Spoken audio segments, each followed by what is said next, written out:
Good morning. I want to tell you a little story that happened this week.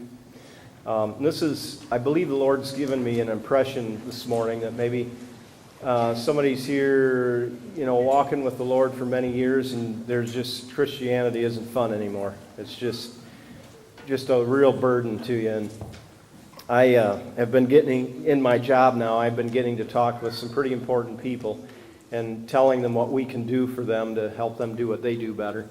And I got to be with the president of a corporation, quite a large corporation, and their interest is in emissions and making their trucks clean and all of that. And it was really a really fun time because this man is from a background that I'm very familiar with. I've been running into people, for the last 5 or 6 years from the Bible church background. And in that background, God's not doing anything supernaturally today. Everything comes through the Bible and reading the Bible.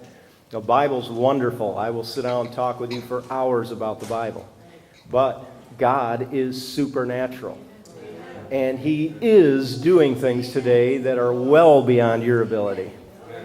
And the more that you get to that place where you know that it's well beyond your ability and you begin to trust God, you will begin to see the supernatural, just the way it is. And so at this point, that's where his background, he is older than me, probably 4 or 5 years older than I am.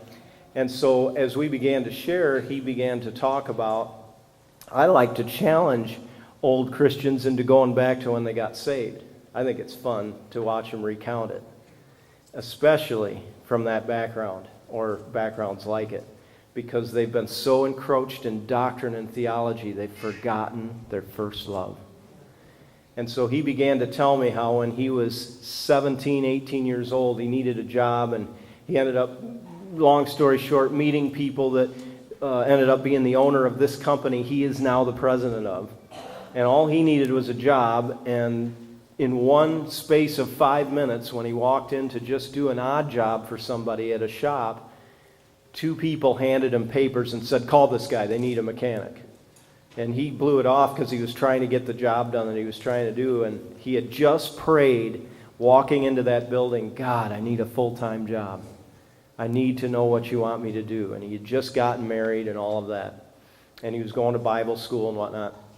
And so later that night, his wife walks up with these 2 slips of paper, cleaning out his laundry, of course, his pockets. And she says, "What are these?"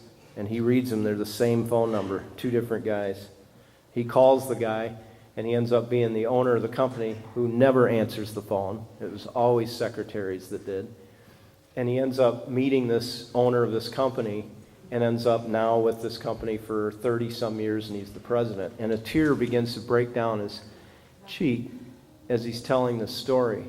And he says, "God heard my prayer." And he moved. And it was just cool to see that. And I want you to do that this morning. I want you to go back to your first love. One of the reasons that you share the gospel of Jesus Christ regularly with people because you love Him and you're so grateful to what He's done for you is it brings you back to where you came from and brings you back. Paul, over and over again in the book of Acts, whenever he was coming to people, what did he do? "God knocked me off a horse." He tells his testimony. He says, "This light shined, and God spoke to me. Jesus Christ spoke to me. Why are you persecuting me?" He goes back and shares his testimony. And over again, what that does is God revives within you your first love. And you come back to that precious moment when you met the supernatural, living